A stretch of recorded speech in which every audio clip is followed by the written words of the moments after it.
the Best You Podcast. The sole purpose of this podcast is to teach, inspire, and motivate everyone to be the best versions of themselves.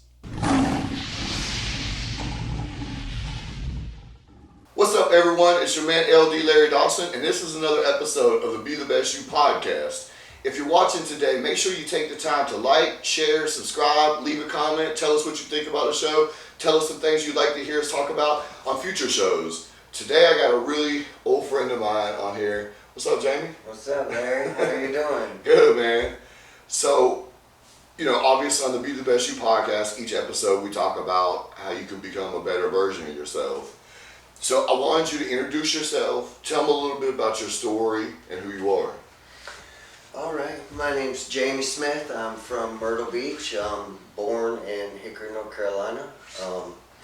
From a young age, I knew I had some issues with drugs, and I got into a lot of trouble. I was molested when I was 5 years old, and I just never fit in. I never felt like I was a part of. We ran from my stepfather, who abused us for a long time, and he would chase us from state to state, and so I never really felt like I fit in. And then when I finally got to the age of 10, 11, he was still beating on me, so I never felt like I would stay at home. I wanted to belong to some type of crowd. I wanted acceptance because I always felt less than. So I started hanging out with the kids that smoked pot, would stand outside the gas stations and ask people to buy them beer, to steal stuff out of tourist cars, and hanging out with the rough crowd. And I really didn't do well in school.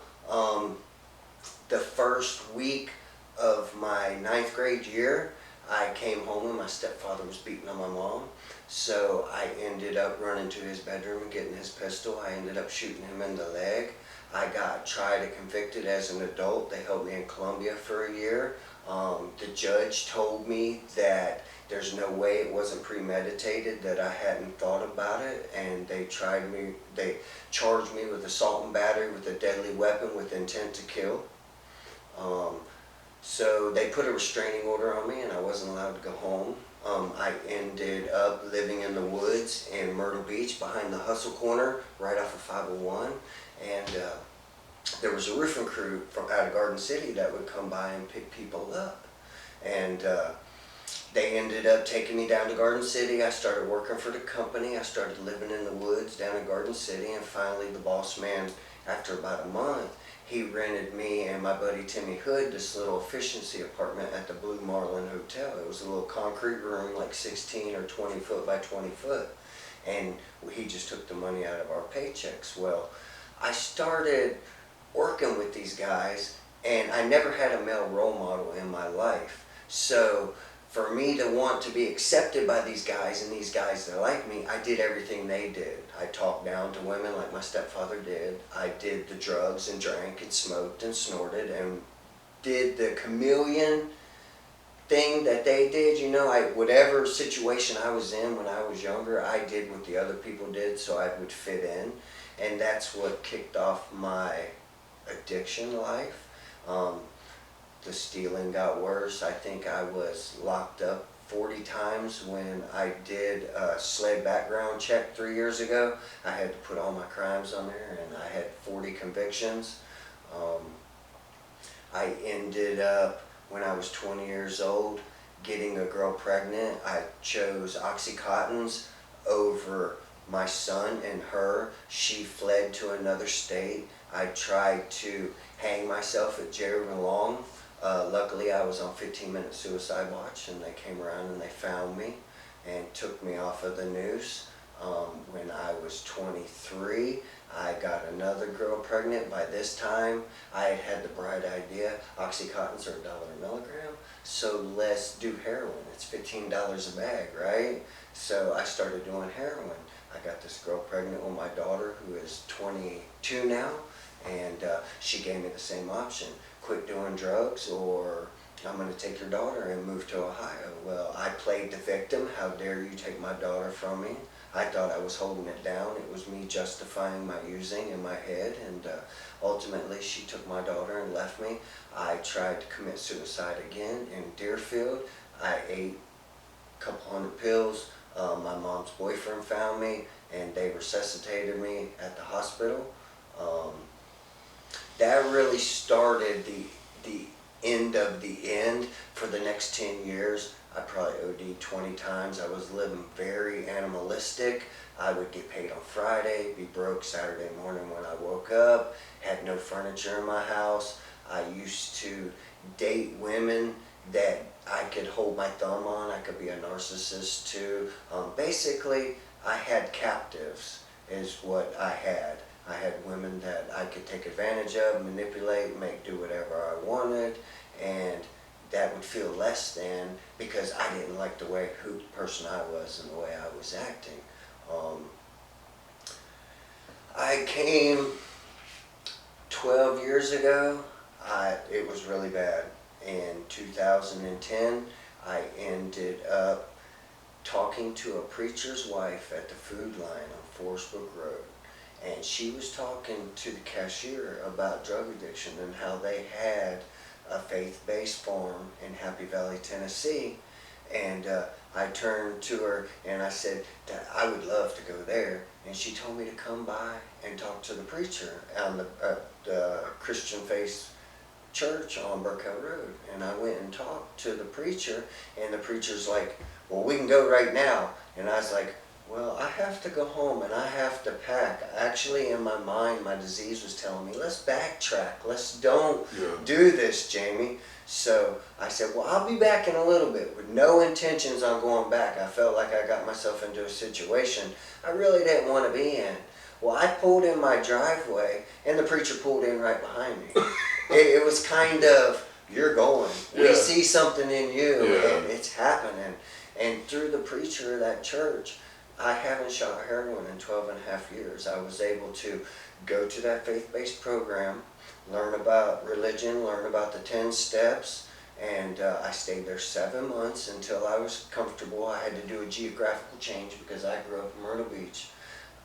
I know way too many people, and I had to go to a safe place for a while to get my mental game right. And I've been back in Myrtle Beach for 12 and a half years now. I have slowly started to turn my life around. I go to the dentist now. I've got my hepatitis C in remission. They say it's cured, but I always, when I test at the Red Cross vans, the antibodies show up. I pay all my bills.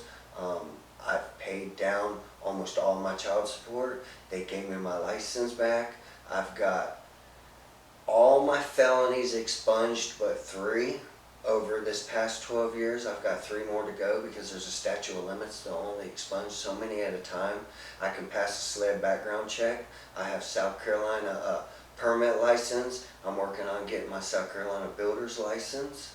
I'm a productive member of society. I go into several facilities where I'm from, and I take meetings in on recovery and trying to better your life and that you're worth it. And I really am a productive member of society, and I'm very selfless now, whereas before I was very selfish. I wouldn't do anything for anybody unless it affected me in some way. I got something out of it, some type of gain. And doing the recovery process, doing the faith-based process, I've grown a lot in my recovery, and my life has changed a lot. I have more confidence. I look people in the eye. I go to all these conventions around the East Coast, and I hear all these motivational speakers, and I try to give back, chair meetings, take meetings in, give people rides, feed the homeless. I was taking meetings into the jail because I love going to the jail, but they're understaffed right now and they'll only do daytime meetings during the week, so retired people take those meetings in now. But if I can give back and raise somebody else up and not expect that attaboy, because I was addicted to attaboys in a long time because I had no self-esteem, no confidence. If I can do something selfless for somebody else and not expect anything in return, that is a great feeling for me. That helps me out so much with my mental state. I do step work. I do motivational speaking at the beach. I sponsor people. I have a sponsor who's really connected in the program. This is a WE program. For 30 years, I tried every which way to straighten my life up, and I couldn't do it on my own, because my pride and ego got in the way. Which it does for most of us. That's right. And until I was able to say, okay, there's got to be a different way. How are all these other people doing it? How are they overcoming adversity and being productive members of society? There's got to be a trick to this. I just didn't wake up one day and have an epiphany and it just came to me. I had to learn this from other people. So if someone was watching or listening to this episode and they're in a place of struggle, trying to get their life together, whether they're drinking too much or doing drugs or got a gambling addiction, a food addiction, it doesn't matter. People struggle with a lot of stuff. It could just be depression. So someone's watching or listening and they're struggling out there and you could give them a piece of advice and they could hear your voice. What would you tell them?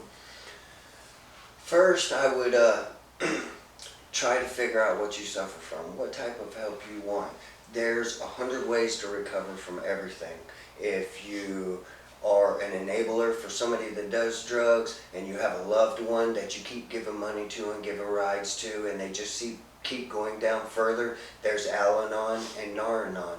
If you have a drinking problem, I would look up an AA meeting and go to the AA meeting. If you have a drug problem, go to an NA meeting. Now when you go to these meetings, you're not required to do anything. It doesn't cost anything. You show up at these meetings and you just sit there and you assess the room and you feel the vibe in the room.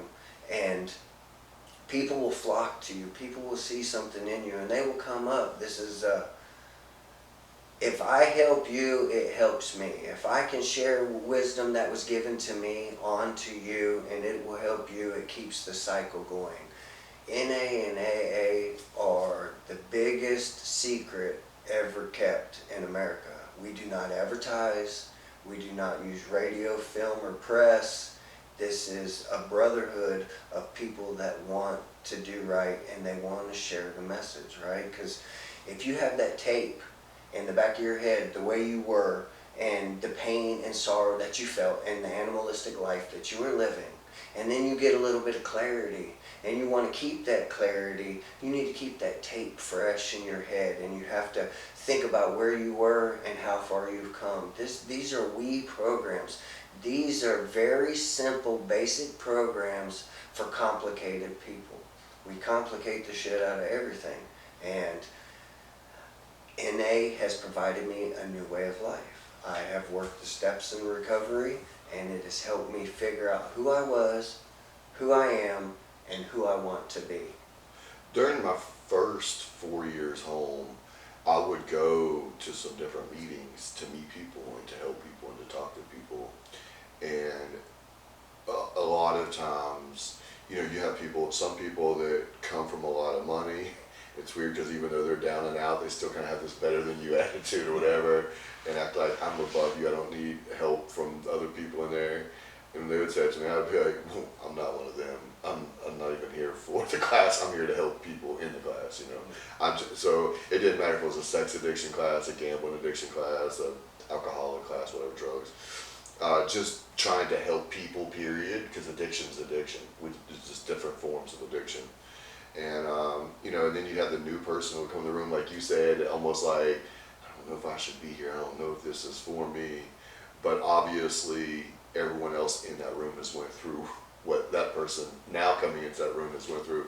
So actually, that is the perfect place for you to be because these people understand you like no one else would.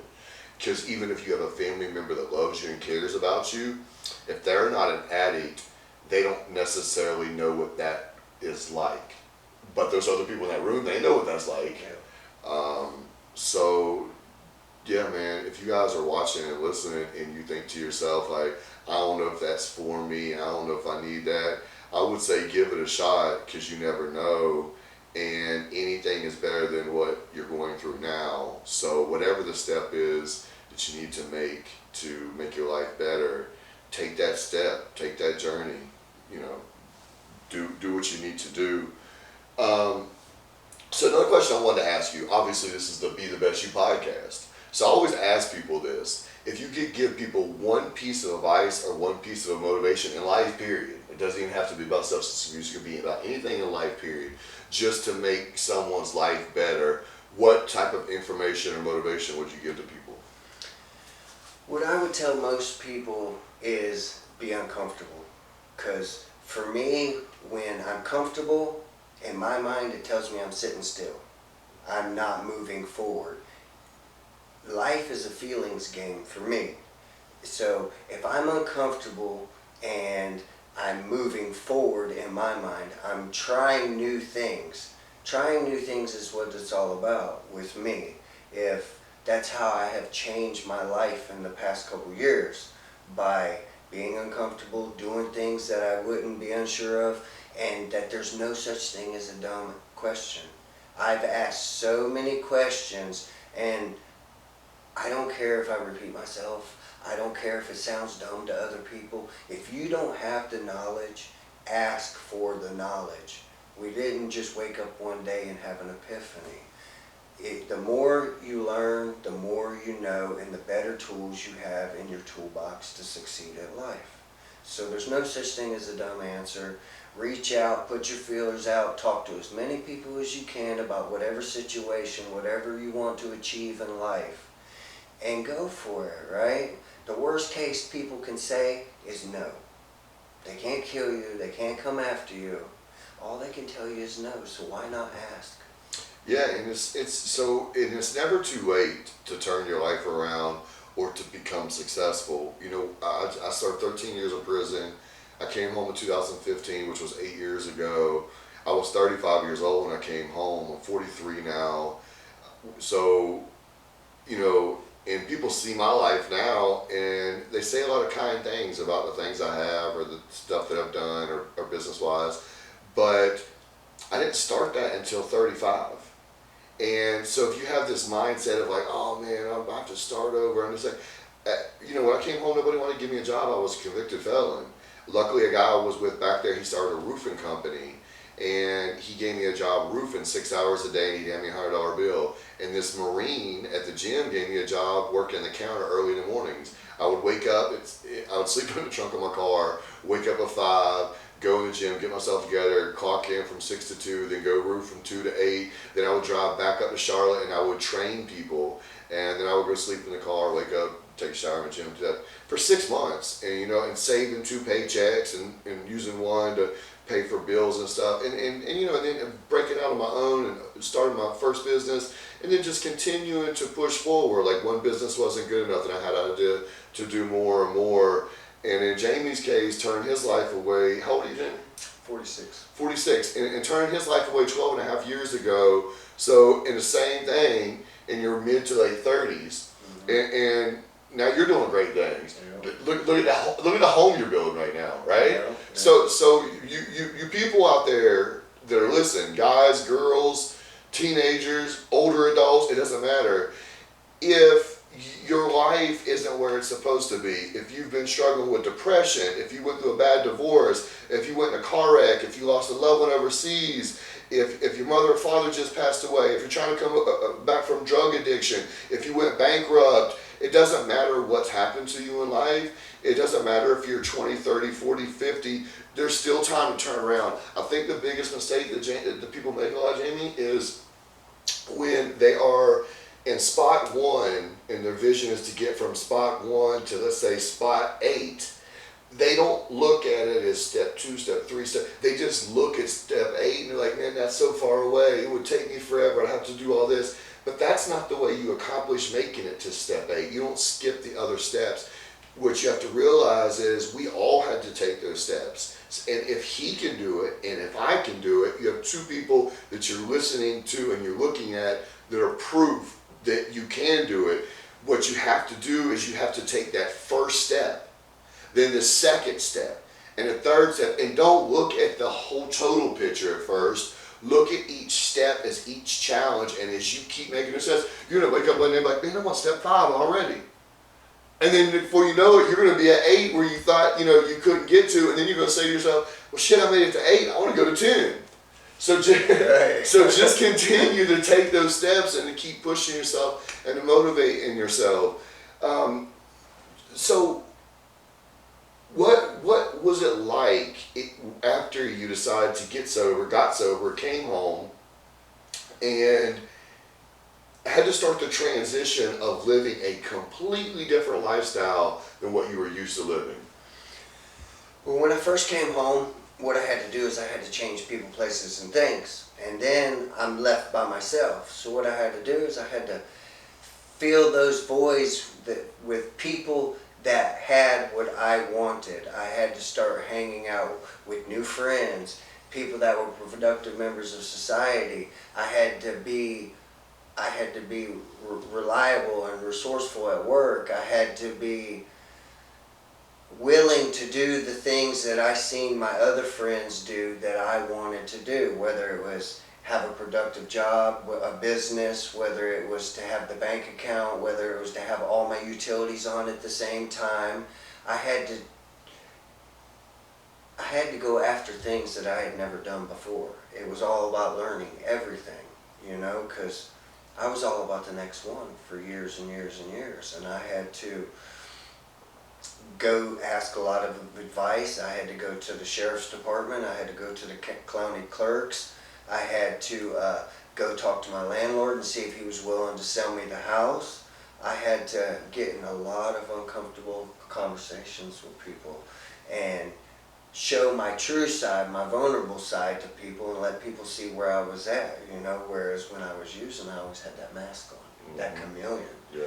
And it's just one small step at a time, because I didn't want to overwhelm myself, so I just lived in today. The only thing I have control over is my reaction. That's it. I don't have any control over what you do to me, what kind of bill the bill man sends to me, what my boss asks of me, what my wife asks of me. I have no control over none of that. I only have control over my response to situations and how I want to hold myself up as a man and be a productive member of society. So it's all a learning process, right? With learning a new way of life. And I like it, it's always a learning process. You never get it. You're never there. You're never recovered. You're never healed. It's one day at a time. Because if I future trip, it gets overwhelming really fast, and then I want to shut down in my mind. Mm-hmm. But if I just focus on the menial tasks in front of me and take the small steps that are suggestion and take one accomplishment after another, I get there a lot faster. When, I've heard this a lot, and then as someone that has lost everything, I've also experienced this. When you lose everything, or you fall all the way down, or you have your freedom taken away from you, or you recover and get sober again, any of these traumatic things happen to you, and you've had several of those happen to you, and I've had several of those happen to me. When those situations happen to you in your life and you come back, you tend to really appreciate things and be thankful for things. You kind of see life a little bit different, through a different lens, and you're more appreciative for things. Do you experience that? Oh yes, very much so, because the stuff I had while I was in active use was ill-gotten, or somebody gave it to me because they had sympathy for me. Now that I'm in recovery and got clarity, and now I'm earning and proud of the stuff that I've accomplished and that I have and that I'm getting, I have more pride in it, because now I know how much work that goes into achieving these goals, and I'm very prideful of the stuff that I've accomplished and the stuff I have, and I don't want anything to take it away. That's why I try to the best of my ability to keep my head on track and using all the tools in my toolbox. Yeah. So if someone's watching or listening and they need help, right? Let's just say someone's struggling with drug addiction right now.